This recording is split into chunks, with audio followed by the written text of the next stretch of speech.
Our story begins with two families parting ways, with a boy and a girl standing together. The girl is saying goodbye to the boy, but he looks sad. She reaches out her hands to him, thanking him while crying, because he always protected her. She tells him that once she leaves, she will do everything she can to become a powerful sorceress, promising they will meet again. He nods in response and shakes her hand. Next, we jump ahead to when they are older. A few delinquent kids are calling out to Morihito, now grown up. One of them tells him that what he did a few days ago won't be forgotten easily. Morihito asks them who they even are, which makes them angry, and they introduce themselves. One of them, named Momoda, reminds him that a few days ago, they were bullying a student when Morihito came to rescue him, and while doing so, he was bullying them back, which really annoyed them. They start to attack him, but Morihito easily dodges their blows, appearing stronger than them and not wanting to hit them back. However, in the end, Momoda manages to hit him. Later, we find Morihito at home, where his father asks him why he let them hit him when he could have easily defeated them. Morihito explains that Momoda was someone he let hit him in the past. When he was younger, he injured him badly. His father points out that this is no excuse, as that was in the past, and they taught him how to control his strength. Morihito argues that if he hadn't allowed Momoda to hit him, he wouldn't have gotten rid of them, and he believes that what he did was the safest option. While they are eating, his father asks if he remembers the little witch girl he said goodbye to a long time ago. Morihito is shocked and recalls his memories with her, which were filled with injuries. He remembers her coming to the 4th grade and saying she would go to witch school to learn magic. His father informs him that she finished that training and plans to return, and she also decided that he would be her guardian. Morihito is shocked again and accidentally spills his food on his father, who understands his surprise, as guardians of witches are typically animals. However, in the past, those animals managed to absorb magical energy from witches and take human forms, eventually marrying real humans and giving birth to a new lineage called the lineage of the Wraiths. It turns out that Morihito and his father belong to this lineage, which is why they have an agreement with the witches that their lineage will serve as guardians. Thus, they must uphold this pact. Morihito, however, snaps, telling his father that he doesn't want to be associated with anyone, making it clear that this isn't a good situation for him. His father insists that they have a covenant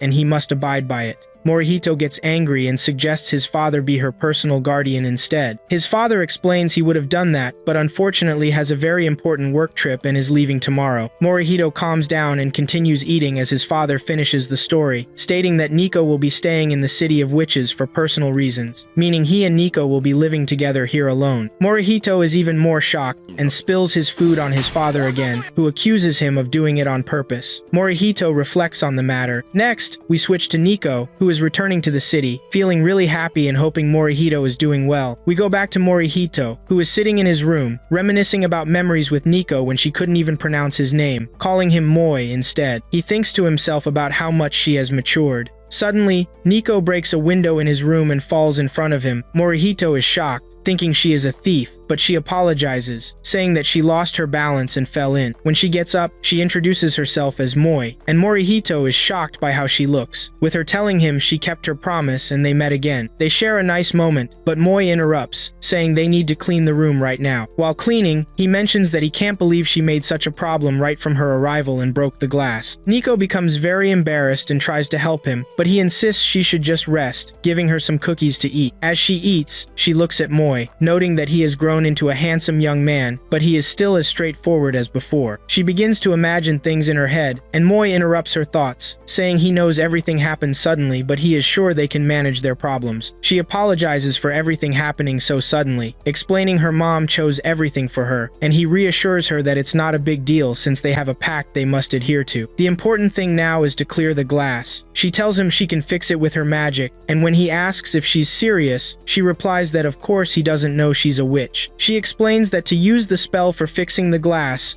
she needs a medium. He asks what a medium is, and she suggests he find something precious to him. He shows her his favorite cup, and she thinks it's perfect to use. She takes it and starts performing the spell. Moi is in shock as Nico manages to fix the glass, but suddenly, he hears something break. When he looks next to him, he is shocked to see his cup smashed. Nico then explains that, to fix something broken, the medium used must be tied to strong emotions belonging to the owner. Moi gets angry, saying she should have told him this from the start because that cup meant a lot to him. Nico apologizes, admitting she should have used something of hers instead, still depending on him like they did when they were kids. However, he tells her she has changed. The important thing is that the window is fixed, regardless of the fact that his cup is broken. The magic is amazing. Then he tells her at first he didn't recognize her, which makes her very happy, and she says she can show him many other spells if he wants. However, he declines, and she insists, wanting to show him a new spell that turns anything into a flat paper. He tells her he doesn't want to see any more spells after breaking his cup. She says it will eventually return to its original state. She then decides to perform the spell on herself, which she indeed does, leaving Moi in shock. Nico, unable to control herself, finds everything around her wavy and accidentally flies out the window.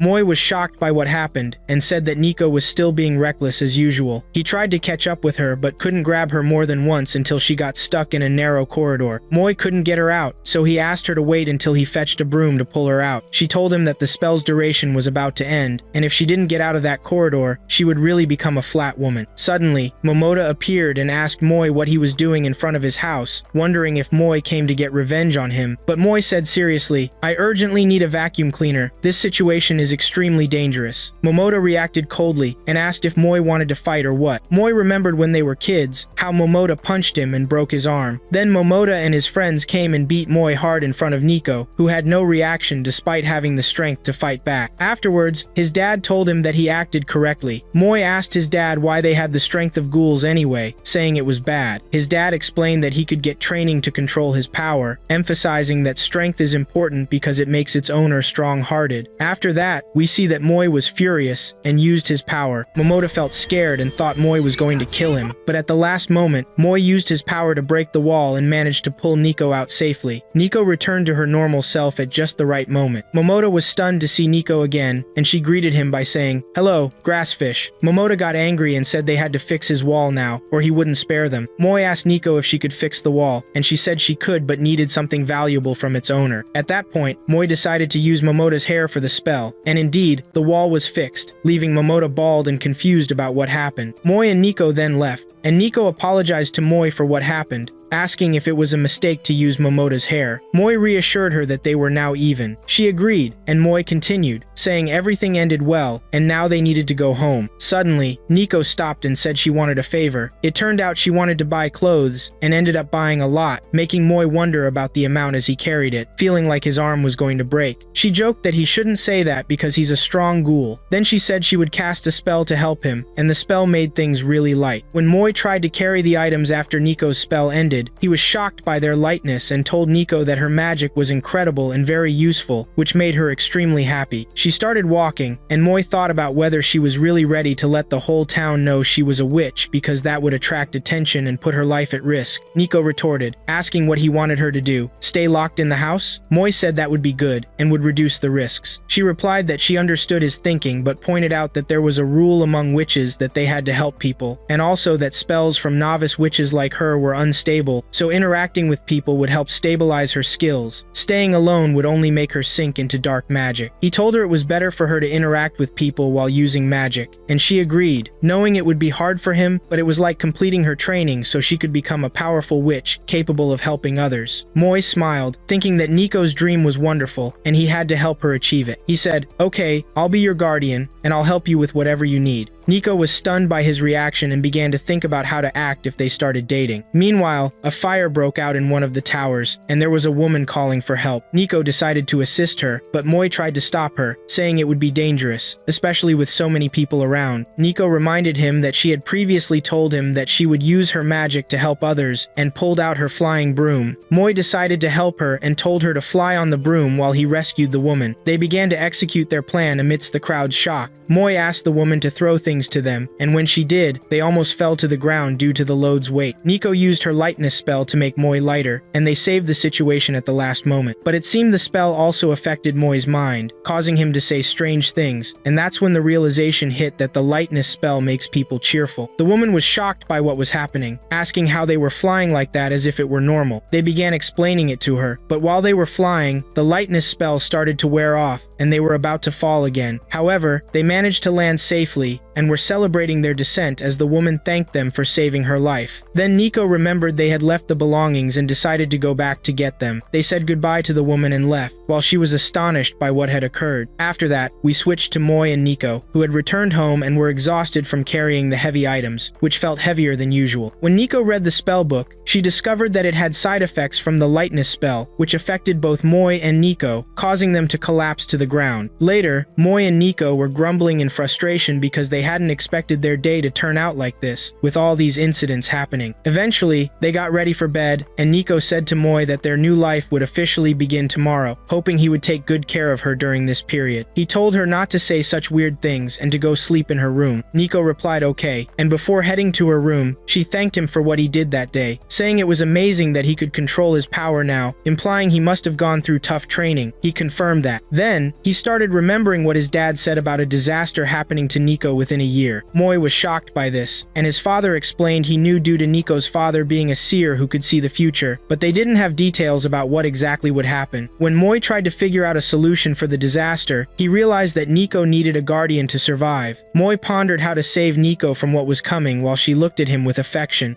The next day, Nico went out talking to Mai and asked him how he felt after their first day living together. He coldly replied that it was nothing, and she was supposed to get dressed and come downstairs right away, not come to his room. She was thinking, not believing that she was living with Mai in the same house. Anyway, they arrived at school, and Nico was really happy, saying her teenage life had finally begun. When she looked at the class list, she was thrilled to see that she and Mai were in the same class. Nico kept thinking that she was a witch but hoped to make many friends. Meanwhile, Mai was thinking about how he would deal with the disaster he was in. After the welcome meeting for the students, Nico and Mai were walking through the school, and Nico was looking at the students, feeling really excited because all the students were her age, and there were strong connections among them. She wished she could have a relationship like theirs. Then she looked at Mai, who called her over and said they needed to talk. She was thinking he was going to confess his feelings for her, but when they stopped to talk, he said, "I want you to promise that when you introduce yourself, you won't mention that you're a witch, and don't use your magic at school to avoid problems." Of course, she was annoyed by what he said. Then they went to class, and their teacher introduced herself. She was about to share her hobby but started thinking about how if she said her hobby was reading manga, she'd get teased and bullied. So she decided to say her hobby was dancing instead. In any case, the students said she was odd. After that, the teacher mentioned that she would call on the students to introduce themselves. At that moment, Mai told Nico not to forget what he advised her and not to say she was a witch, but she was thinking to herself that she wanted to help everyone with her powers. However, Mai remembered what his father said about a disaster happening to Nico within a year, so he was trying to take all precautions. Then the teacher started with the boys, and most of them were quirky. Nico noticed that Mai was taking notes about the students so he could interact with them better as her guardian. Then it was the girls' turn, and while Mai was taking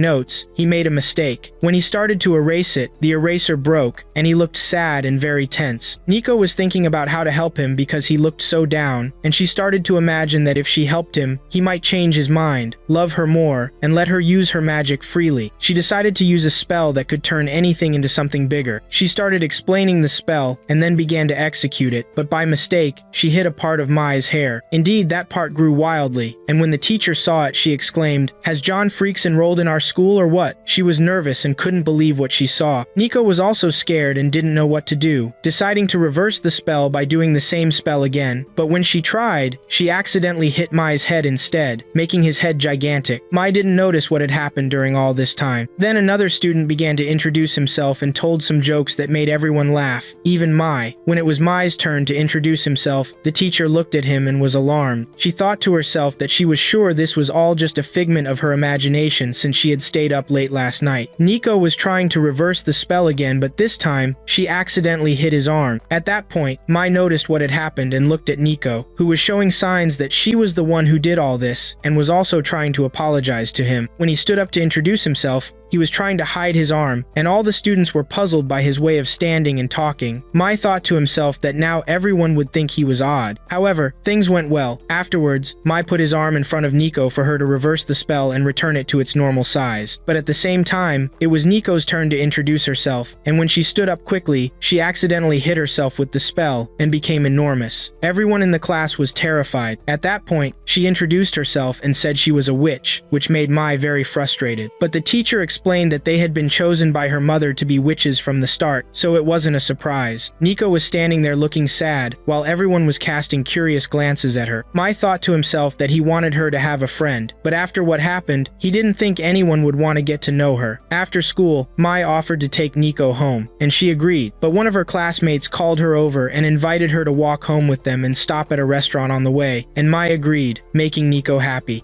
When the girls arrived at the restaurant, they encountered some guys trying to flirt with them, saying, "You girls are really cute. Why don't you go out with us?" One of the girls, however, said, "Forget them. Let's go into the restaurant right away." At that moment, one of the guys tried to talk to her, but she snapped back, "We're not going to waste a single second with losers like you," which left the guys shocked by her words. They then left, and the girls went into the restaurant. Later, Nico told the girl named Kara that what she did was really amazing, which made Kara blush deeply. Kara replied, "Just ignore it. Tell me about yourself, Nico." Then Kokomi added that it was great to have a witch with them at school, and wanted Nico to tell her about magic and spells. She asked if Nico could really use magic. Nico spoke confidently, saying that she could and that it was very easy, making Kara remark that this confidence might be dangerous. Nico started talking, saying that where she used to live, she didn't have friends her age, so she spent a lot of time alone. She was really looking forward to hanging out with friends her age like they were now. Nico asked if Kara and Kokomi had been friends since middle school. Kokomi confirmed and added that she was a lonely girl back in middle school who loved reading books, which made other students tease her, calling her strange. But one day, Kara came up to Kokomi and invited her to go to a restaurant, and Kokomi agreed. Since then, they had been friends. Nico remarked that what Kara did was incredible, making Kara blush again, but then Kara said, "Forget me. Tell me about that handsome guy you're hanging out with at school." Nico replied, "Oh, you mean Moe? He's my childhood friend," which shocked Kara. She asked, "If you're childhood friends, why do you talk to him like that? He responds to you like that too. I'm sure you have a romantic relationship." Nico quickly denied it, and Kara continued, "Then why do you go back to the same house?" Nico explained, "That's because we live together," which drove Kara insane, and she exclaimed, "What are you saying? That's so inappropriate." Nico felt embarrassed and didn't know what to say. Meanwhile, the guys were waiting outside, vowing to take revenge. Then Kara said to Nico, "How about you tell us about your relationship with Moe and introduce him to us? I want to get a boyfriend." And Kokomi was also in favor of this. At the same time, the guys were preparing to attack them, but Moe was watching the situation and punched all the boys mercilessly. During this time, someone was saying false things about Moe and belittling him, creating a very bad image of him. As the girls left the restaurant, they said they felt deceived by Moe's appearance. Nico thought to herself that she was sorry for what she said, but felt a bit jealous. The next day, students gathered around Nico, saying she was amazing, which made Moe happy as he was worried Nico wouldn't be able to make friends. On the other hand,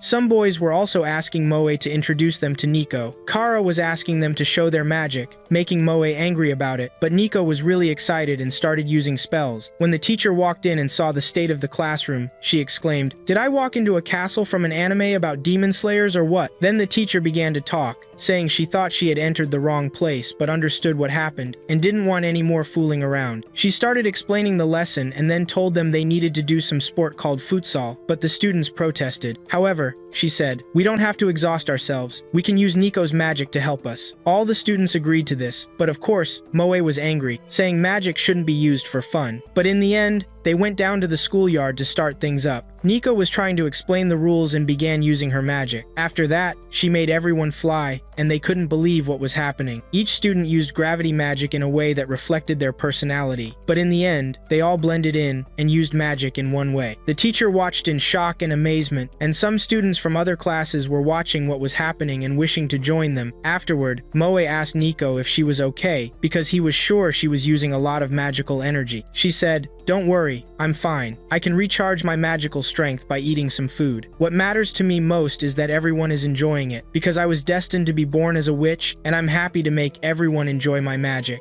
Moe then said, "If that's how you feel, I'm the complete opposite. I haven't felt a moment of joy since I was born as a ghoul." Nico replied, "But your power is incredible. You should tell everyone about it." That's when Moe remembered when he was little and how his friends distanced themselves from him because he wasn't normal. He told Nico, "If I tell everyone I'm a ghoul, then no one will will ever deal with me again. At that moment, a car drove into the schoolyard, accidentally entering Nico's magical field and flying quickly in the air. When it exited the magical field, it seemed poised to crash to the ground and kill everyone inside. But at the crucial moment, Moe intervened and saved the vehicle. Everyone was shocked by what they saw and wondered how he did it. Nico was about to tell them she used her magic, but Moe stopped her, saying, "Actually, I'm a ghoul. Please don't avoid me." He was surprised when everyone told him he was amazing, welcoming him and being impressed by his strength. Moe was shocked and asked, "Why aren't you scared of me or avoiding me?" They replied, "Dude, we were flying just a moment ago, so of course, we won't be surprised if we find out that the childhood friend of the witch is a ghoul." Moe thought to himself that these students might be mentally challenged, but it was fine. Everything worked out well, and now the witch and the ghoul were no longer a secret. After that, their class became the source of legendary stories, but everyone's reactions were positive towards them, and everyone wanted to become friends with Moe and Nico and bond with them.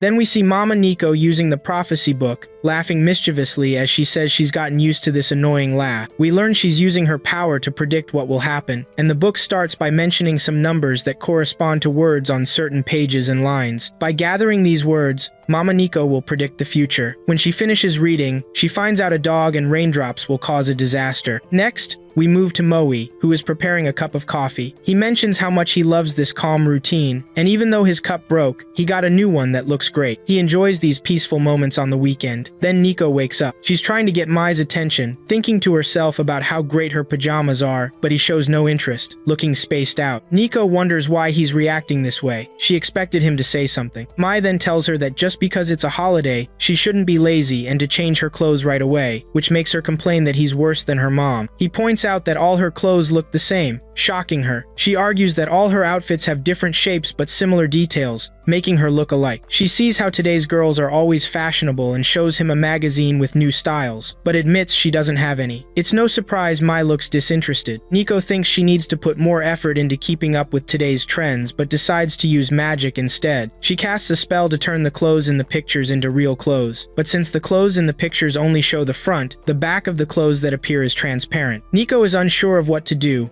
and thinks she doesn't want Mai to see the back, so she hesitates. In the end, she decides to go out and show him the new clothes. When she does, Mai is confused by her behavior, and she asks him not to look, which surprises him. He doesn't understand what's happening. Nico strikes a weird pose in front of him like she's wrestling. He isn't bothered and decides to make another cup of coffee, but when he stands, she accuses him of being a pervert, leaving him shocked. She tells him to stay still, and he sits down, complying. She moves sideways until she stands in front of him again, asking him what he thinks. Mai doesn't get it, and she insists he shouldn't make her explain in detail. She asks him what he thinks of her outfit, and he says it looks nice, he didn't know she had such clothes. Then he realizes she wants to go out and tells her she dressed up for that reason, urging her to let's go out now. She yells, "Of course not. How does he expect her to go out like this?" He doesn't understand what's going on, so he asks what she said. He didn't say anything strange. She bashfully tells him no. He didn't say anything odd. She just wanted him to see the outfit. He tells her it's pretty, but her usual clothes are also nice, comfortable, and simple. He believes people look more beautiful in the clothes they love, which shocks and embarrasses Nico. Determined, she rushes to change clothes, but she forgets about the transparent part of her outfit. Moe is taken aback by what he sees and asks if this is the fashion these days, making Nico say of course not, just don't look. She then changed into her usual clothes, and he tells her those are beautiful and comfortable. They make his heart race. Nico feels shy, not expecting him to say that. Moe wants to take a closer look at her outfit, and when he approaches, he asks from what era are those clothes. She tells him she doesn't know, but all her clothes belong to her French grandmother, surprising Moe.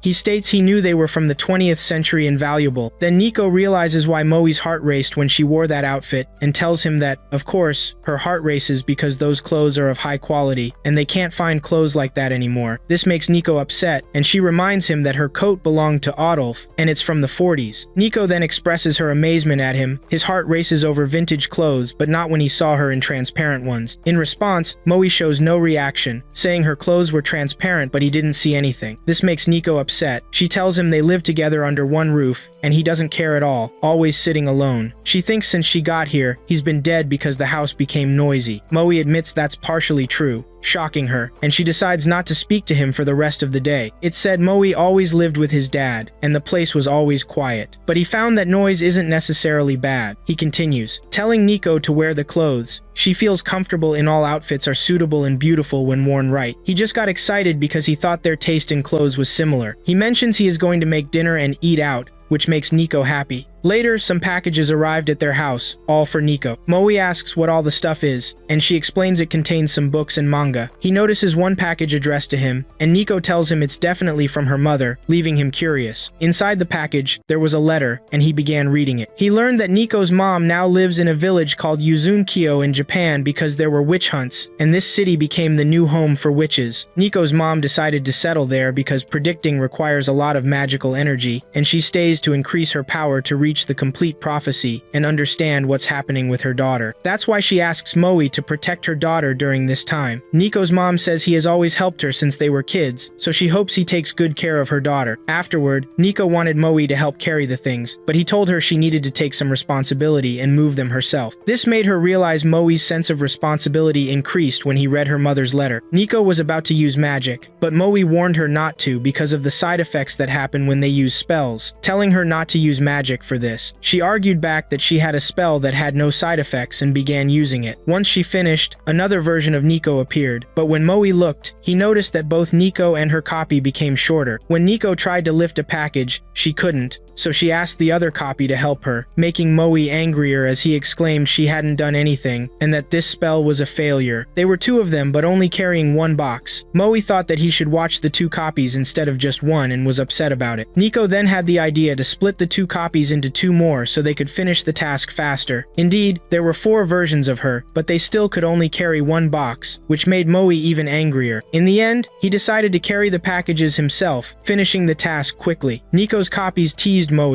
and he said she should return to just one version, but she asked him to wait a moment. He agreed and went on to finish reading the letter. He reached the part where Nico's mom mentions she has reached a new prophecy indicating a dog and raindrops will cause a disaster. Suddenly, Moe heard Nico screaming as a dog chased her. He rushed to save her and got bitten on the shoulder while protecting her. It turned out the dog's owner came and apologized, saying the dog got loose. Moe angrily replied that while he understood this was common, if it happened again, he wouldn't ignore it. The dog and its owner ran away, frightened. Nico and her copy clung to Moe out of fear, and they decided to return to the original version. Afterward, Nico began to apologize, crying because everything that happened was her fault, ending with Moe getting hurt. He reassured her he was okay. Later, Nico went to make coffee for Moe when he opened the spell that Nico's mom sent. The letter mentioned that if the seal on the spell disappeared, it meant a disaster had occurred, and if it didn't, it meant the situation was just a normal problem. Moe began to think about what disaster could come from a dog and raindrops and started watching the news to check the weather. Indeed, when night fell, it started to rain and someone was watching Moe's house from outside. Later, Moe and Nico went out to buy red beans, since it was the means to restore Nico's energy. Moe asked her why she went out in such weather, and she said she had no choice. He could have stayed home instead of accompanying her. Moe was about to talk about the prophecy, but thought better of it and said, "Forget it, let's go home." Moe was thinking about a way to warn Nico about the prophecy so she could be cautious and he could protect her more, while she was talking about anime, which he wasn't interested in. When she noticed this, she reprimanded him, asking him to repeat what he said. He apologized and asked her to tell him again. She said the anime was about a dog, making him shocked, and he grabbed her tightly, asking what dog. Nico was annoyed with what happened, while Moe was only thinking about how to protect her on rainy days. He then asked Nico to come under his umbrella, which shocked and excited her at the same time, and she was hoping someone would see them. Sure enough, her friend Kara saw them and asked why they were sharing an umbrella. Were they flirting? She wanted to take Nico shopping, but Nico declined. After that, they continued their way, and Nico noticed they weren't headed home. She asked if they were going somewhere, and Moe said yes. They arrived at an open place, and Nico thought Moe would confess his love to her, but suddenly, Moe shifted to another corner of the umbrella and spoke loudly, saying to whoever was hiding that they weren't good at hiding and to come out. This shocked Nico, realizing someone was chasing them. She thought he was a crush, but Moe told her certainly not. When the person came out, he wore a dog mask like Nico's favorite anime character. Moe remembered the prophecy's words and became anxious about who this person was. Suddenly, this person attacked Moe, and a fight broke out. Moe notes the person is fast, but he's still stronger and can win. Then the strange guy pulled out a stick and used a wind attack, throwing Moe away. At that point, Moe decided to unleash his full power and used a strong fire attack, but that attack turned out to be a feint. He grasped the stranger from behind and said he didn't care about killing him, he just wanted to know his identity. When he removed the mask, he revealed a strange person, but Nico recognized him well. His name was Tengu. There was a look of sadness on his face, as Nico couldn't recognize him from his fighting style. Then Nico introduced this person, saying his name is Tengu. He was in the place where she trained. That shocked Moe. Tengu then apologized to him, stating that he was testing Moe's strength and capability to protect Nico. He also mentioned that he came here to protect Nico as well, claiming to be her guardian from the crow species. I am its companion from the crow species.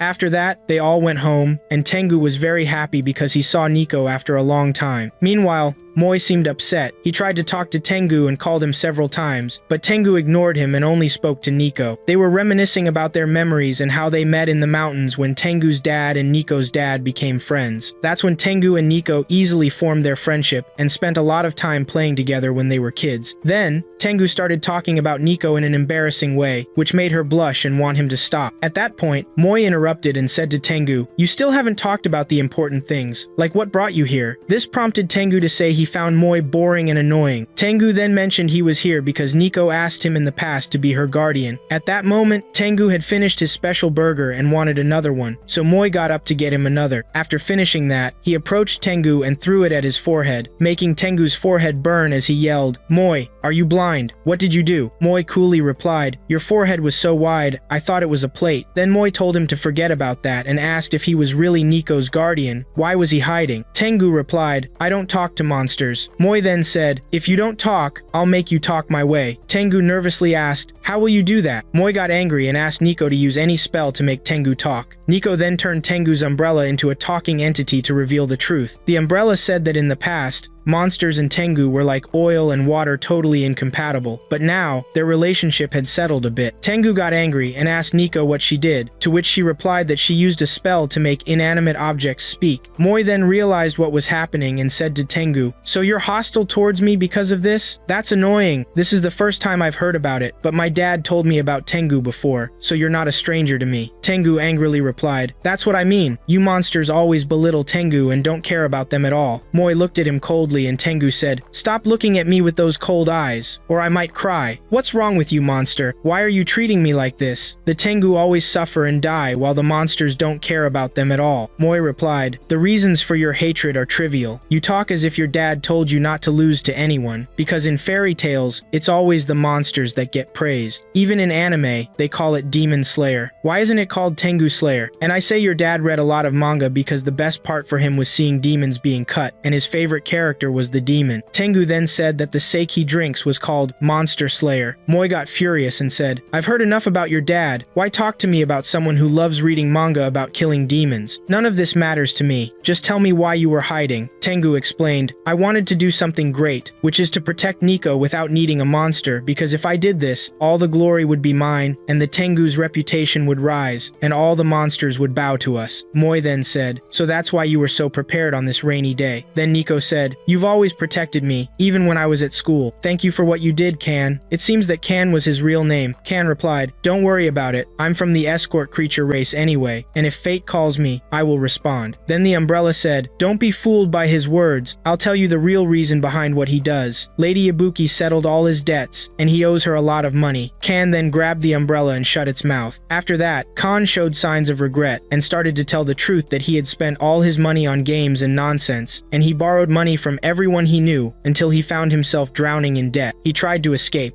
but Nico's mom intervened and settled his debts. She is a truly wonderful woman. At that point, Nico said she would go prepare some tea. Kan then pulled out a piece of paper and said to Moe, "Since Nico isn't here now, I want you to know about this prophecy. This prophecy said there was an enemy at school. Then he said if it's a disaster, it wouldn't be an accident or illness. There's someone targeting Nico." Kan replied, "Yes, that's why I've been watching Nico since the start of school, and this must remain a secret from her. It was at Lady Ibuki's command. If she finds out, it will stress her connections with her classmates and lead her down a dark dark path. Then Nico came in, and Kan said to her, "How can you live with a monster like this? He looks grumpy and will ruin food with how much he frowns. He can't prepare anything." Moi angrily replied, "What are you saying? I finished all the food I prepared. That was all we had. Aren't you ashamed of yourself?" Kan said, "Why should I be ashamed? This is our first meeting, but Nico and I are childhood friends." Moi retorted, "But you're sitting in my house right now." Kan said, "That doesn't matter. We're personal guards now, and we need to discuss some things." Moi replied, "One guard is enough. Get out of here." Kan insisted, "But I'm stronger than you." Moi then said, "Do you want to prove this outside?" Things started to get tense between them, but Nico intervened and said that the quarrels and bad relationships between Tengu and monsters were from the past, and neither of them should follow the same path. Moi said, "But he keeps bothering me. As for the Tengu clan, I don't care about them at all. They don't matter to me, and I don't give them any consideration." Kan then started crying and said, "I hate monsters so much," before running away. Nico was upset about this and asked, "Why is your relationship like this?" Then she had an idea. She'd cast a spell on the food, and if two people ate it, they would become close friends. After that, Kan came in looking sad and upset. He started to talk, but Nico interrupted him, saying, "Don't worry, it's mealtime. Let's eat." There was only one box of snacks, which shocked Moi and Kan. Nico said, "No complaining." When Kan tried to eat, Nico told him to wait for Moi to eat first. Moi was shocked, and Nico told him, "Just trust me." Indeed, Moi ate the snacks. After that, he tried to give some to Nico, but she refused. Moi was confused about what was happening and told him to give the snacks to Kan. While Kan was eating the snacks, Moi started feeling something strange. When Kan finished eating, Moi told him, "You're a really nice guy, Kai." It seemed the spell was wrong because afterwards, Moi started acting weird and was nervous, not understanding what was happening because Moi was showing signs like signs of love, not friendship. Nico was shocked by the result, while Kan tried to push Moi away. The more Kan ate, the weirder Moi felt, wanting Kan to bring his shoulder closer. Kan didn't understand what was going on and wanted Nico to help him, but she said, "Honestly, I want to see you both bring your shoulders close to each other." At that point, Kan snapped and started to run away. While escaping, he saw two sad kids because their balloon got stuck in a tree. He helped them and brought back the balloon, but during this, he dropped his snacks. When one of the kids tried to tell Kan about it, Kan said, "Don't worry. You can take it." After the kids ate the snacks, they ended up like Kan and Moi, wanting to touch shoulders. Nico was looking for them, and when she found them, they were all touching each other's shoulders. Then they returned home, and Nico was trying to apologize because she didn't think this would happen. Kan was angry, but Nico said she just wanted them to get along. At that moment, the doorbell rang.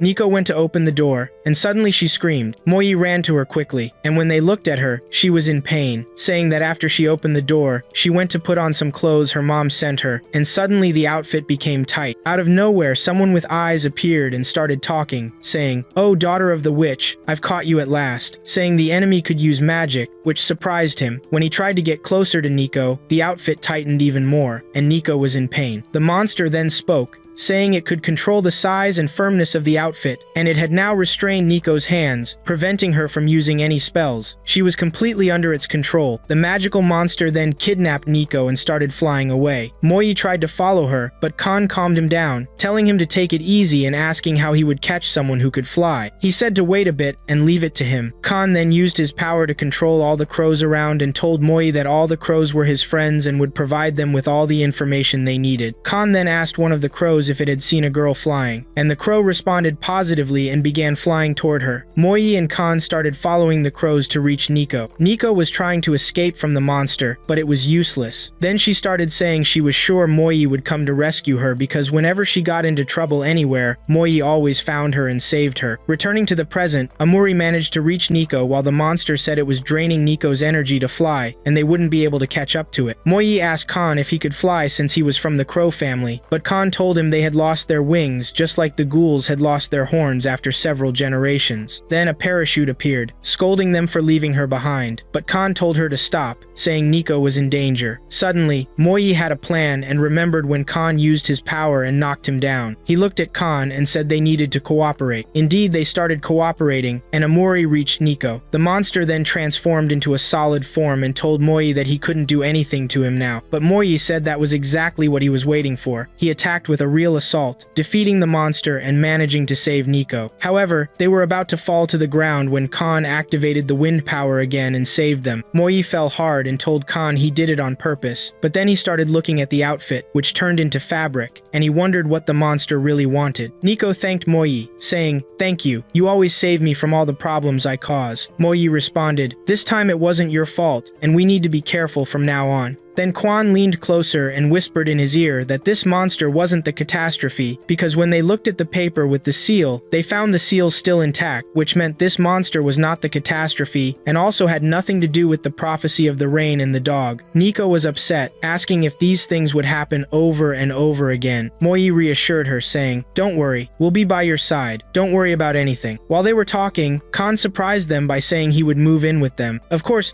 Moi and Nico were shocked, and he said he wouldn't be stubborn anymore because that was the original plan, and from now on, they all needed to cooperate so things would be alright. Nico was happy about this, but Moi was puzzled, saying, "If this is the main plan, where were you living?" Khan was stunned by this question and didn't know what to say, but the parachute explained everything, saying he had lived in a rented apartment and spent all his money on entertainment and nonsense, which is why he ran out of money. Moi said, "I knew it. You ran out of money and came to intrude on us with no plan." Khan was trying to get back at the parachute for what it did, trying to stop it. On the other hand, Nico was happy and said they were starting to get along. Then Khan began to talk, saying the problem between the Tengu and the Yiglin was rooted in him because he grew up with this conflict, and forgetting it would take some time and a lot of getting used to. But for now, they had to deal with this problem. Moi said that for him, there was no problem and he didn't hold any grudges. Then Nico told him he needed to take care of Khan because he was hardworking, responsible, and also a good cook who did everything perfectly. So he was someone reliable and didn't need anyone to take care of him, which is why she thought he needed someone like Khan. Khan didn't understand the implication, and Nico was remembering past events when Moi and Khan said they didn't need any friends. She said, "You both are lonely, but you hate admitting it, and I think this will be a good chance to fix that." But they were denying it as well. After that, they were on their way home, having bought some things and arguing about them. Then they saw the kids that Khan had helped before, and it seemed that Khan had become their friend and won their affection. It looked like they weren't the only ones, as many people started talking to Khan, thanking him for helping them. It seemed that Khan had gained a lot of popularity in the neighborhood because he was friendly and had high communication skills. Later, we see them at home, where Khan and Moi were strengthening their bond and playing cards. It looked like things were going well. The next day, we see that Nico is very impressed with her friend Coco's manga drawings. Nico's voice was so loud that the teacher heard the name of the manga, which was called Mirage Oron. It seems the teacher knew it too, because it was a popular manga among high school students who wielded swords and defeated monsters. The manga was famous for the handsome characters, the developed plot, and the fights. Nico was saying the boys were very handsome. After that, they started praising Coco's drawing, which had improved a lot. The teacher was listening to the girls' conversation and said that she had followed all the drawings of this manga because it was one of her hobbies. How could she not have heard about Coco's drawing? After Coco spoke and said she had 10 followers, the teacher started narrowing down her search until she found her. It turned out that the teacher was one of Coco's special fans on social media, but of course, neither of them knew this because the life of otaku is different on social media and most of them hide their personalities. While the teacher was immersed in her thoughts about manga and otaku, the girls came to check on her, which startled her. She said she came to get some things she had forgotten. While she was talking, she saw Coco's drawing and it caught her attention a lot, but she hid her reaction and told the girls to go home quickly. Then she left, and on her way she was thinking about Coco and that she was her most favorite artist. After that, we see the teacher sitting alone, looking at Coco's drawing and saying to herself that Coco had developed a lot, and she knew this because she had been following her for a long time and was one of the first fans of her page. She felt very proud of her student Coco because she had developed a lot and was on the right track, and she began to explain all the details of Coco's drawing development. Then she concluded that the most important thing was the interpretation of the relationships between the characters in the drawing. Then she began to explain the sad events that happened between the manga characters and the developments that happened in the story. Because of the rapid pace of events and its development and the strength of the plot, there was a large fan base and great interaction on the events of the manga, especially in chapter 35, which was the beginning of the story's uprising, until the events reached their peak in chapter 57. Then she began to recall the details of Coco's picture, saying that the picture had many exciting details and dialogues between the characters, and she said that she had never seen anything like this drawing and was sure that there would be many who would imitate Coco's drawing in the near future. While saying thank you, Coco, for restoring my passion again, Coco appeared next to her, which startled the teacher. Then Coco told her that she needed her to help her with some papers, but the teacher told her that she could not do that and was affected by the manga topic. But after that, she tried to pull herself together and took the papers from Coco and saw in them the drawings and news about the manga, which made her even more impressed and tried to hide her reaction again. She said that these drawings are good, then realized that she had to end the conversation so as not to expose herself. Then, unintentionally, the teacher asked, while nervous, if Coco liked drawing. Coco exploded and said yes, excitedly, and that she was an otaku and loved anime and manga. After that, Coco directed the same question to the teacher, who became very nervous and started shouting and said that she had nothing to do with manga or anime or anything related to them. Then Coco said to her, "But how can you say this when the first day of class you were talking about anime?" The teacher said to her, "Maybe I read some of the manga a little," but what exposed her more were the manga volumes that were next to her, and Coco noticed them. After that, Coco started asking the teacher more about the things she liked in the manga, and the teacher was trying to avoid the question, but she would answer in the end, and Coco was excited and exchanged answers and explained the events of the manga in detail. After that, Coco realized that she had to stop and apologize. Then Coco told the teacher that she remembered the main reason she came here, which was that the teacher dropped the Oron medal, which made the teacher in a state of shame and shock because everything was exposing her. The teacher tried to cover it up again, but Coco stopped her and said to her, "Why are you covering it up? I, for example, am not ashamed of it and do not cover it up because I knew that revealing the truth of the self gives a comfortable feeling. So I want to discuss the manga dialogues with you more, teacher." The teacher was impressed by Coco and did not know what to say. Then in the end, she surrendered and said that she also loved manga and wanted to discuss it more. Coco was happy about this and said that she was expecting this. After that, we move on to Nico and Moi, who were sitting with a student who seemed to have problems and wanted Nico to make him like air so that no one would see him or feel him. But Moi and Nico objected and said that what this boy wanted was not right. Moi wanted him to be brave and face his fears because what he wanted was called escape, but Nico interrupted them and said that the new witches become real witches by helping people. So if this is the student's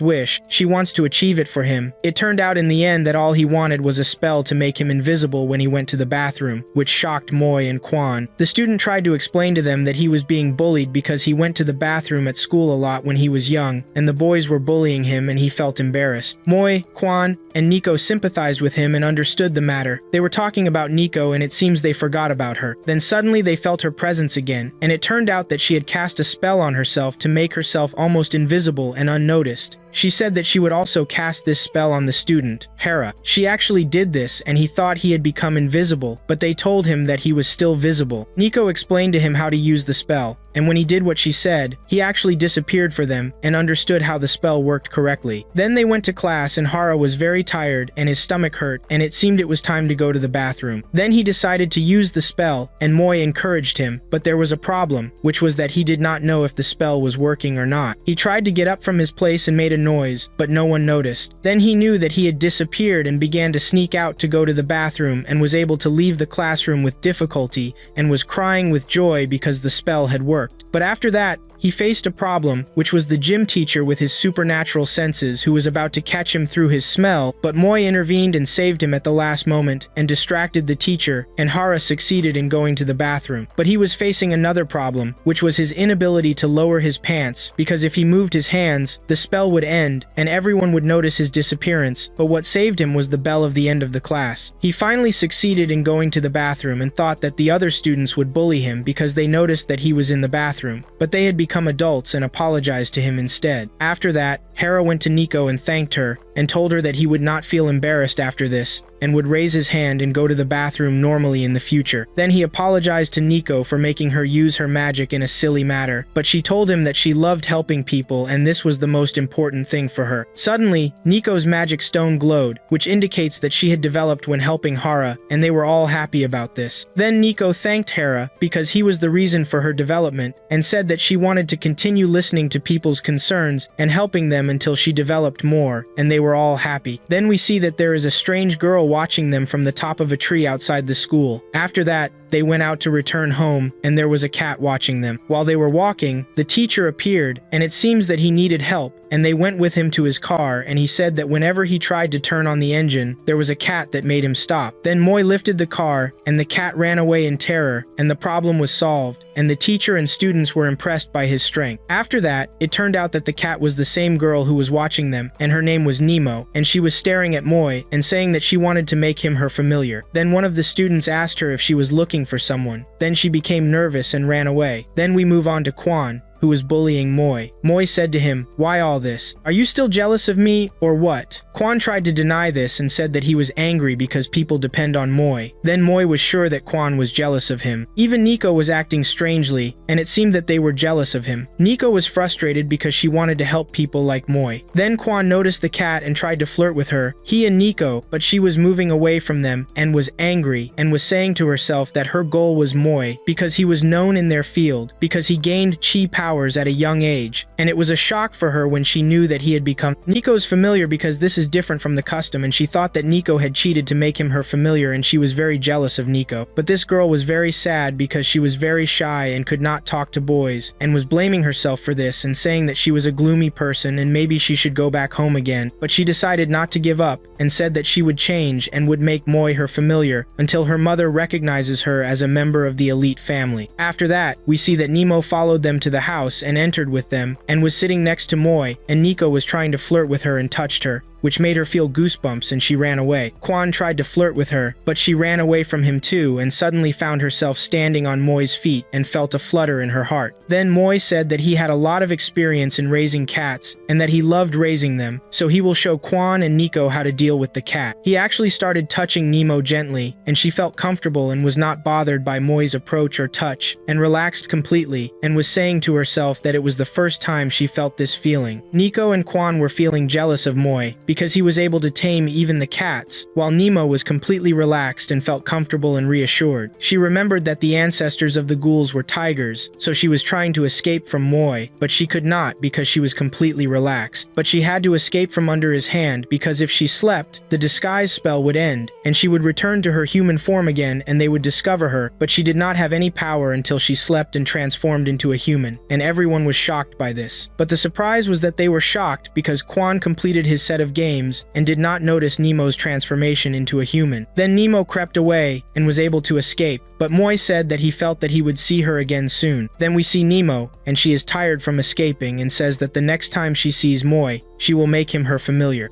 We see Nico using her magic to make a girl confess her love to her boyfriend, but Nico warns her that what she has now is just a charm and there's no guarantee it will work. The girl is very happy and says she doesn't care about the guarantee. The important thing is that you're a real witch, and that makes me optimistic, before leaving. After she departs, Nico starts to think, and at that moment, we see someone behind Nico who has witnessed everything. Then the scene changes. The next day, Moya suddenly asks Nico about her weight. Nico hears this and panics, asking him why he's asking. Moya begins to explain that it's important because your weight should match your height, and it's good for your health. And since I'm your guardian, it's part of my responsibility. Upon hearing this, Nico says that you can't ask any girl about her weight, leaving Moya confused. He promises to be more careful with his questions in the future. Then Nico notices that all the girls are focusing their attention on Moya, and she starts to feel jealous because his popularity is increasing, which could pose a threat to her. The scene shifts to their home, where Moya is practicing picking up falling leaves with his eyes closed. Nico is very surprised that he can skillfully pick the leaves without seeing them. Moya tells her that with this training, he's enhancing his sensory abilities. Nico wishes her other senses were as sharp, but Moya doesn't understand what she means. Kenshi, who is listening to their conversation, starts asking Nico at night if they're dating yet, which shocks Nico. Kenshi says her feelings are very clear, so he's definitely noticed them. But when it comes to Moya, Nico says that we have to say he's a strange person. They've spent all this time together, yet he's still the same. Every day he wakes up, drinks coffee, and does his usual routine. This prompts Kenshi to suggest that Nico help give Moya some hints. Then they see a shampoo commercial on TV, featuring a girl dancing with her hair. Kenshi gets an idea. The next day at school, Kenshi starts explaining his plan, where Nico will wave her hair in front of Moya during lunch break. Kenshi will use his air magic to make Nico's hair flutter. This way, Nico will look more attractive. Next, we see the lunch break scene, where Nico and Kenshi are hiding and waiting for Moya.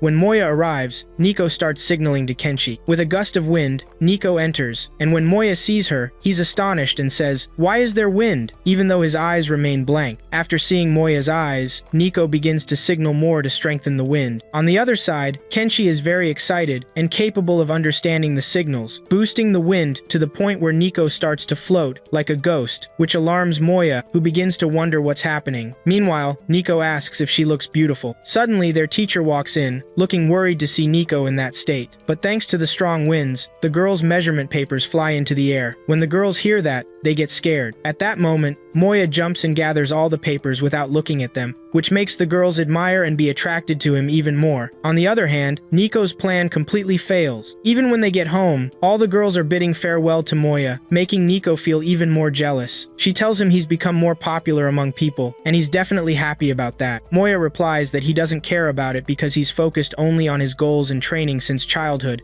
which is why he doesn't have many friends, making Nico feel relieved to hear this. Then the scene shifts to the next day, where someone comes to Nico wanting to talk to her. When she tells her friends, they freak out because they realize he definitely wants to confess his love to her and wants to meet her during lunch break. But Nico doesn't feel like anything like that will happen. When she hears her friends insist that it definitely will because she's become the talk of the town, being a witch, kind, and beautiful too, they start talking about rumors of a field trip. There's a tree for lovers, and if a couple has lunch there, they will stay together forever. When Nico hears this, she begins to blush, while Kara feels bad because she wants a boyfriend. Meanwhile, we see Kenshi listening to everything said from above the tree. Upon returning home, Kashi tells Nico that she needs to confess her feelings to Moya during the field trip. Hearing this, Nico breaks down and refuses, but Kenshi scolds her, saying she helps everyone, but doesn't help herself. Nico argues that she feels Moya doesn't care about a girl like her, she's just someone familiar to him. So, it might be best to focus on becoming a suitable witch. But after hearing this nonsense, Kashi gets angry and starts yelling at her. He tells her not to fool herself. She likes him, and she can't escape that for long. Then Nico starts to explain, while she's breaking down, how she felt the last time she looked into Moya's cold eyes. She realized he wasn't interested in her at all. When she looks into his eyes, it seems like light doesn't even reflect from them. Hearing this, Kenshi also agrees. He tells her that when he asked Moya about his feelings for Nico, he said he sees her as a sister and a close person, and it's his responsibility to protect her without feelings, because emotions might complicate his protection. Upon hearing this, Nico breaks down because Kenshi asked Moya about his feelings. Kenshi clarifies that protecting Nico is Moya's job and responsibility, which is why he hides his true feelings from her. But Nico doesn't take his comments seriously. Then we see the field trip scene the next day, where Nico tells Moya about the guy who invited her under the love tree. Even upon hearing that, Moya shows no reaction. He simply says, "Okay, that's fine. During that time, I won't offer you any protection." Upon hearing this, Nico is taken aback. She asks him, "Don't you have any problem with someone else confessing his love to me?" He tells her no and even says that he'd be happy for her if she gets a new boyfriend. He thinks it's great that she's enjoying her school life as a regular student and not as a witch. Nico responds that it's because no one picks on her anymore and walks away. As Nico walks away, we can see that Moya looks somewhat unhappy. Then comes lunchtime, where Mui sees a bag with a famous logo and is intrigued by it. He approaches the bag's owner and discovers that it belonged to a famous band. It seems Mui is also a big fan of that band. Since Mui's taste aligns closely with another guy named Kagami, they indirectly become friends. After the chat, Mui leaves, while Nico observes him from a distance. She approaches Mui, but since he doesn't recognize her, she introduces herself. Meanwhile, we see Nico thinking about how to politely reject the guy as she heads towards a tree. When she arrives, she finds a large number of people gathered, and the place is very crowded. The men are holding signs with the names of their favorite idols. When Nico spots her name on one of those signs, she realizes that several people came to see her alongside a guy named Ishii. Nico thought all those guys were fans of her, but the truth is, everyone came to get a love charm. When she sees this, panic sets in. She starts to say that the rumors they've heard are not true. However, the rumors have spread so widely that people began to believe she could use the charm to attract anyone. When Nico hears this, she becomes even more frightened and begins to run. but everyone follows her. To escape, Nico uses her magic to shrink in size and then flies away. While flying, she crashes into someone and lands in their pocket. But who could that be other than Mui? Once Nico gathers herself, she notices a girl who wants to confess her love to Mui, but Mui shows no reaction at all. He starts saying he doesn't know her, but she tells him she has seen him a few times at the station, helping many elderly people. Yet, even with this, Mui has no feelings for her. He does this because he doesn't know her. When Nico hears this, she feels very happy. However, she thinks he shouldn't tell the girl that directly to avoid hurting her. But after hearing his words, that girl starts to find Mui more attractive because he was honest. She begins to ask questions. Do you have a girlfriend? Do you like anyone? Mui replies that he doesn't have anyone like that. When Nico hears this, she feels really bad. But then, Mui tells her he has someone he values very much. When Nico hears this, she realizes he is talking about her. She starts to feel shy. Then the girl asks if there was any moment in the past that made him feel he loved this person. After hearing this, Nico remembers the moment she started to love Mui. We see a scene from the past where Nico is crying on the garden steps, and Mui is with her, comforting her because her father was planning to leave her since he didn't agree with her mother. Nico loved her family very much. After that, she recalls the moment that caused family problems, where Nico couldn't control her magic and destroyed half their home. Mui witnessed this and was very surprised. Nico starts crying and tells them that people hate her because of her powers. Even her father was going to leave her, but at that moment, Mui suddenly hugs her and tells her he's there for her. When Nico hears this, she feels very shy and happy at the same time. From that moment, she started to love Mui and thanked him for comforting her. But afterward, Mui says he also has a moment he remembers, and then he leaves. Nico realizes that her magic will wear off soon. If she doesn't leave there, she'll return to her normal size, and the situation will be bad. So, she quickly tries to escape and flies away. However, the wind blows against her, and she falls from her broom, returning to her normal size, and starts to fall. When Mui sees her falling, he is shocked and catches her immediately. A spark of love reignites between them, and he asks her, "What are you doing here?" Nico replies that she was practicing her magic. Meanwhile, Kenshi watches their romantic moment from a distance, up in a tree. But suddenly, an old man comes and orders Kenshi to get down from the tree. Kenshi apologizes and tells the old man that if he wants to climb something, he should climb his dreams to reach a higher place. The man then asks Kenshi what he is doing there, and Kenshi explains that there were many couples under the tree, so he felt suffocated and moved away from them. When the old man hears that, he starts talking about the rumors that still spread widely, but he points out that the tree isn't the real love tree. When Kenshi hears this, he feels astonished, but suddenly, an old woman arrives and talks to the old man, discussing how this rumor started. Then the man points toward the real love tree and says that if a couple eats love food under it, they will marry and live together forever. Kenshi laughs mischievously, seeming to have an idea. Then two girls come and ask about Nico, but he tells them he doesn't know and suggests they go with him to have lunch under the Tree of Lovers.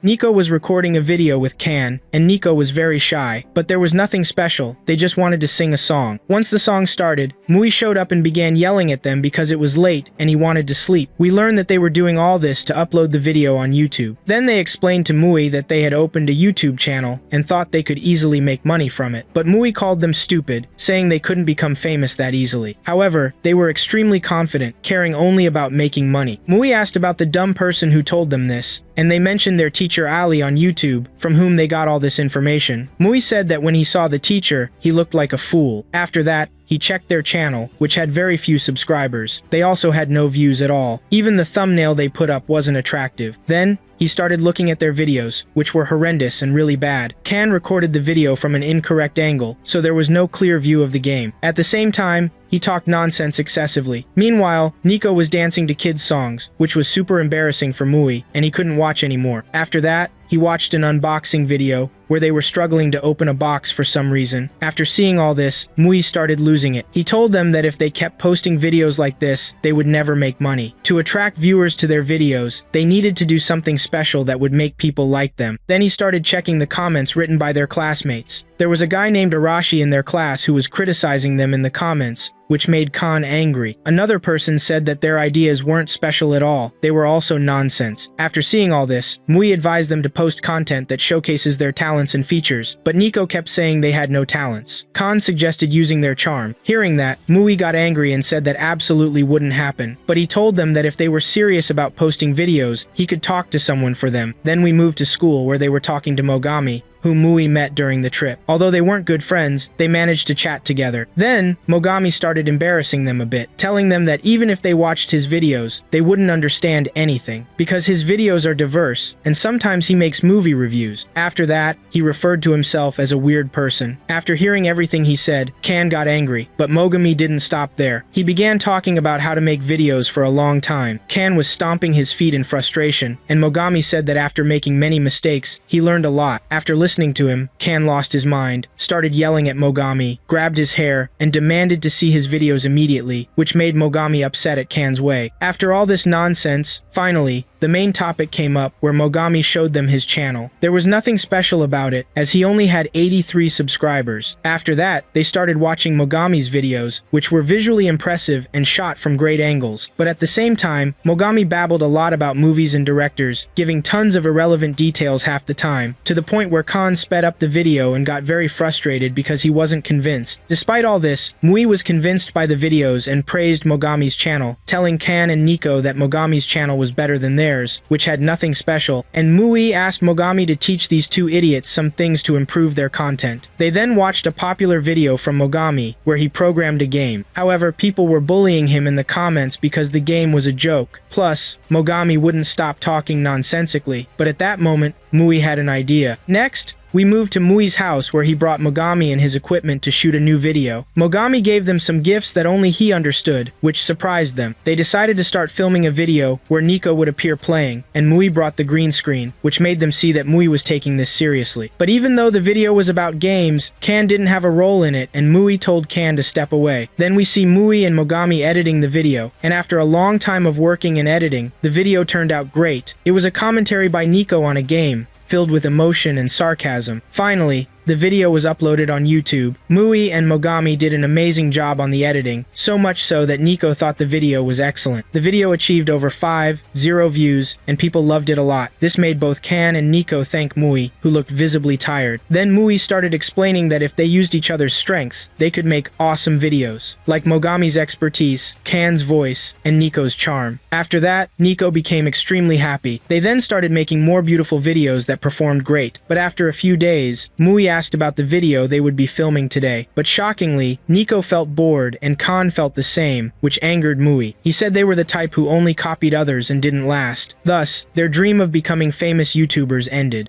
A few days later, we see a scene at school where Suzuka comes to Nico to tell her that today it's Nico's turn to note down the details of the class. Heiko thinks to herself that Suzuka is really beautiful inside and out, and she also comes from a prestigious family. She wishes she could be like her so that Moi would love her. However, when Nico checks the notebook, she discovers that Suzuka's handwriting is terrible. Then we see Suzuka talking about herself, saying she can't do anything right. Even though she knows everything, she can't do anything properly. She mentions that her grandmother taught her everything, but whenever Suzuka attempts anything, it goes wrong automatically. Even the plant she cared for seemed like someone had cursed it. She even ruined the food. And Nico said the food looks good and the chicken looks delicious, but it turns out that what they had wasn't chicken, which shocked Moi and Nico. Suddenly, Suzuka asks Nico to use her magic to give her all the skills she needs. In return, she would give her money, but Nico says her spells aren't permanent, to which Suzuka replies that she's okay with a temporary spell because she needs to pass her grandmother's tea ceremony test. If she fails, she will have to study all the time. After hearing this, they start thinking because the test will be very difficult. Nico says she doesn't have a spell that makes someone skilled, but she has another idea. Then she asks Moi and Suzuka to extend their hands forward, and she casts a spell. We see that whatever Moi does, Suzuka automatically mimics it, leaving them in shock. Nico tells them that she will cast the spell on their bodies completely on the day of the test. With Moi helping her, who will pass the test from another room, Suzuka will also be able to succeed. Moi then tells them he doesn't have any knowledge about the tea ceremony test, but he seems like he eventually has to agree. After that, he starts to learn everything about the tea ceremony diligently. We then see him before the day of the test, as they prepare, making Kan say that Moi is taking things very seriously. Kan had decided to help them by using glasses with a camera, which would help Moi see everything going on in the other room. But suddenly, Suzuka bursts in, terrified, telling them that her grandmother has changed her schedule, and the test will happen today, leaving them in shock. After that, they are forced to sit without training. Moi prepares a synchronized setup for both sides, while Suzuka's grandmother says that Suzuka must succeed so as not to shame the family. If she fails, bad things will happen to her, but Suzuka doesn't answer anything. Here, Nico tells Moi that he has to answer for Suzuka. This leaves Moi shocked, asking, "Are our mouths synchronized too?" At that, Suzuka shouts the same thing. Upon seeing this, the grandmother is left astonished and starts scolding Suzuka, saying she is a reckless girl and things were stricter in her days. Moi is nervous, thinking that it's really hard without training, and then he begins to respond to every question with, "Yes, Grandma," without thinking. When the grandmother asked, "Did I disturb you?" Moi said, "Yes, Grandma," without thinking too, which angered the grandmother. She declared that the test would begin immediately. Moi and Suzuka finally prepared to start the test, with Moi following all the steps he had learned. The first step was to open the door, but Moi couldn't fit his hand into the handle and kept knocking on the door, creating a sound that made the grandmother think there was a cat. The louder the sound, the more anxious she became. At that moment, the door flies open quickly instead of gently. Then it's time to enter through the door, and they must use hand strength to jump over the paper fan and enter the room. Unfortunately, due to Moi's strength, Suzuka jumps too hard, making her look like a frog, and everyone is shocked by what's happening, shocking the grandmother too. But Suzuka finishes the stage in the end. Then for the third stage, which involves presenting sweets, the individual themselves will taste the sweets. Moi starts performing the steps. He has mastered them already, but he doesn't have a piece of sweet like Suzuka's. So Kan puts a piece of biscuit in front of him, which Moi picks up, chews, and swallows. But Suzuka's body couldn't handle this, and she spat the sweet onto the grandmother. Moi was making shocked expressions while Suzuka did the same, leaving the grandmother startled. Then comes the fourth stage, which is drinking tea, and Moi had mastered this too. But because of the size difference between him and Suzuka, Suzuka exaggeratedly drank the tea, leaving a mark on her mouth. Then came the next stage, and Suzuka failed, which greatly angered the grandmother. She scolded Suzuka, saying she hadn't learned the concept and intent behind these lessons, which is why she failed. Suddenly, a giant wasp appeared, shocking Moi and the grandmother, who was afraid of such creatures and began to panic. Suddenly, Moi used his skill and managed to catch the wasp, making the grandmother say that what she witnessed was the best performance and decided that Suzuka passed the test. After that, Suzuka sat with Moi and Nico, feeling very happy, telling them what her grandmother had said, and that her grandmother mentioned that the family's hopes now rest on Suzuka because she was impressed with what she had done. Suzuka then said she had another test and suggested that Moi help her, to which he completely refused. Kan was begging Moi to let him stay at home this month without paying rent because he had no money right now and couldn't cover his monthly expenses. However, Moi was very angry and told Kan that this was his problem because he spends all his money on useless things. He told him he could make money by using his body and showed him a part-time job ad for a play taking place in the park where they needed someone to play the villain. Upon hearing about the job, Kan felt frustrated and said he didn't like working because there was no fun in it, claiming that work made him feel like an adult. Then he started to whine like a child, but at that moment, it cut to him trying to audition for the job since his complaining was of no use. He actually did a clownish move and passed the audition. When the director saw his skills, he was impressed and gave him the lead role right away because their current hero was injured. This was a huge shock for Kan. Next, we see Kan wearing the hero suit of a character named Automan. Even though he had never heard of this hero before, the director explained that this hero was very popular among kids and moms. After that, the theater team gathered, and the director went over their steps and directed them. The play began with an ordinary man who had a wife, but their relationship wasn't good, and the wife was ignoring the husband. They then started watching TV, but Kan interrupted and asked them why they were watching TV, saying it was a boring show. When the director saw that Kan was hindering them, he got angry and yelled at him, telling him to go back to his place. The story then returned to calmness, featuring a man traveling on a train to his office. At the office, a very nice girl named Hanoka invited him to lunch, but the man refused and said he didn't really know why she specifically invited him. The girl then started saying, "You're always like this, but I know all the good qualities in you, Mr. Sugata, and I really like you," which made Mr. Sugata embarrassed. When Kan saw this scenario, he went crazy and thought they were putting on a play. After that, the man began to talk to the girl, but suddenly the villains appeared, and surprisingly, the girl was the head of the villains. Then it was Kan's turn to enter. Here, the director yelled at Kan to come in quickly, and Kan hurried in and defeated the main villain. When the director saw that,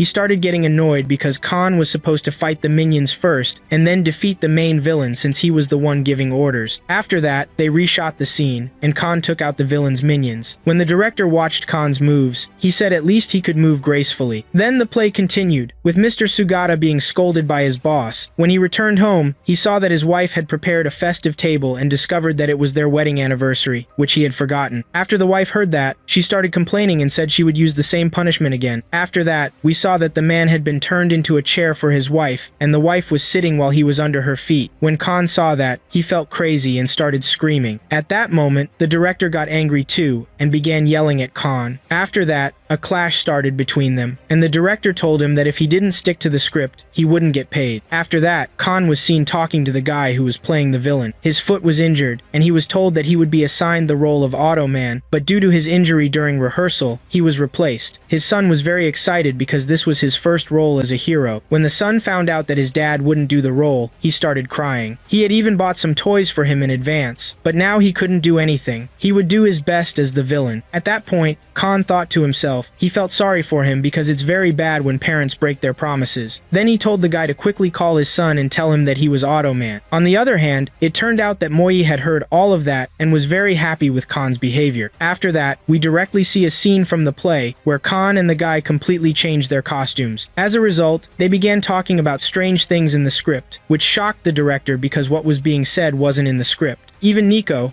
who was watching the play, interrupted, saying that Khan said he would play the hero, but the hero was someone else. On the other hand, the hero also didn't understand what he was supposed to do now because he was injured in his foot and couldn't move much. But Khan encouraged him not to worry because he would take care of everything. After that, the hero lightly struck Khan, who acted fantastic, and rolled quickly until he fell backward, astonishing the director and everyone present. The kids were very impressed with the show, and even Moi was laughing a lot at what he saw. Khan was performing excellently as the villain, and the hero delivered another light strike, but Khan portrayed it in such a realistic way that the hero was so powerful that Khan flew through the air until he was defeated, marking the end of the villain's role. The hero's son was very proud of his father. After the play concluded, all the kids were very impressed with the hero, but unfortunately, the director wasn't very happy with what happened, so he deducted their pay, leaving Khan with zero income. After that, Khan, Moi, and Nico were on their way home. Khan felt sad and said this was why he didn't like part-time work and felt he wasn't cut out for it. But Moi told him the opposite, saying he was very good in the work environment and advised Khan to try different jobs until he found the right fit for him. He also said regarding this month's expenses, he could wait a little longer. Upon hearing that, Khan became very happy, but Moi told him that next month, he would need to pay 2 months' salary. If he didn't, there would be a huge penalty, leading Khan to promise that he wouldn't waste money this time. Then we returned to see the hero at home, where he was very happy with his son. After that, we transitioned to Moi's home a month later, and see Moi practicing with Khan the same punishment from the play, and it seems Khan hasn't learned anything. We then see Khan working a part-time job where he has to pack nails in plastic bags. But after a few minutes of work, he felt crazy because he couldn't sit still for a long time. Even now, he hadn't managed to fill 1 box. If he kept this job, it would take years. But if he didn't work, he wouldn't get paid, and thus couldn't pay off his debts, forcing him to become Automan for Moi again. All these issues led him to go to Nico and ask her for a spell to make himself faster. When Nico heard that, she was very surprised and told him he was already fast and very active, which annoyed him. Then Nico told him that she could increase his speed from 1.5 to 10 times, and when Khan heard that, he got excited and said he needed the maximum speed. But unfortunately, Nico warned him that things wouldn't be easy as there were warnings and side effects, and then Nico began explaining the side effects. The first was that the spell would last for 3 days. Of course, Khan had no problem with that. The second was that after casting the spell, he wouldn't be able to attack anyone, but Khan had no worry about that because he had no intention of fighting. The third was the crashes. Khan didn't understand this point and said he'd figure it out. After that, finally, Nico cast the spell on him and increased his speed to 10 times. After the spell was executed, Khan started to talk, but no one could understand him because he was speaking very fast. Seeing that, Khan felt frustrated and kept trying to talk but to no avail. So he decided to take a piece of paper and wrote, "What are you saying? I didn't understand anything." As a result, Moi started explaining and said that Khan's mind had become 10 times faster, making them now 10 times slower compared to him. After Moi's explanation, Nico began to panic. On the other hand, Khan started to feel scared of both of them because they were talking in strange ways, with strange tones. At that moment, Khan realized that all this was happening because of the spell, since his mind had become 10 times faster. Moi and Nico were extremely slow to him. He didn't understand their language and was very afraid due to their expressions. After that, he decided he couldn't stay with them anymore and returned to do his work. Everything around him moved slowly, even time. To him, it didn't feel like he had become faster, but rather that everything around him had become slower. Khan was shocked to find that he wasn't accomplishing anything quickly and felt like he had been working for hours when only 10 minutes had passed. Suddenly, he realized that he would have to spend 3 days with this failed spell, meaning he'd need to endure 30 days worth of time, which terrified him because how could he spend 30 days without talking to anyone? After that, he went to Nico to revert him to his normal state and tried to explain to them what he was going through, but they didn't understand his language. Moi wrote to him to speak slowly. Khan tried but failed. Moi and Nico realized Khan was feeling sad. Nico tried to speak quickly, but it didn't work either. Khan lost hope, left them, and went, but after a few seconds, he returned to eat and then left them again. After that, Moi and Nico discussed Khan, but after a short while, Khan returned again to eat. Nico didn't understand what was happening. Moi started explaining and told her that 30 minutes for them equaled 5 hours for Khan, and if things continued this way, he would need to eat over 10 times a day, so they bought a lot of food, but it quickly ran out. Time was passing much faster for them, while it was proceeding very slowly for Khan, to the extent that when Khan came in front of Moi and talked for a few seconds, he then left. Moi didn't understand anything. Even Khan had finished his part-time job a long time ago and was lying on the ground like the dead from boredom. Days were passing so quickly that he needed new underwear, and when Moi bought the clothes and handed them to Khan, he started crying in front of Moi and then left after a few seconds. After that, we see Kigo coming to their home, and after seeing Khan's condition, he was very surprised and suggested an idea that they could record Khan's voice. After that, they could listen to him at slow motion. When they heard that, they were surprised because this idea hadn't crossed their minds. But then Khan came in and started talking to them slowly. He told them he had been trying to train himself to talk slowly for a long time until he mastered it. After hearing that, everyone was astonished. On the other hand, Khan was very happy to talk to them normally. After that, they all spent time together laughing. Khan even showed them how to walk slowly. They sat happily at the dining table, and then we shift to the next day's scene. When Khan returned to normal state, the shock was that Khan was terrified because Moi and Nico were now way too fast for him since he had gotten used to speaking and walking slowly. Even though he had returned to his normal self, he was still talking slowly.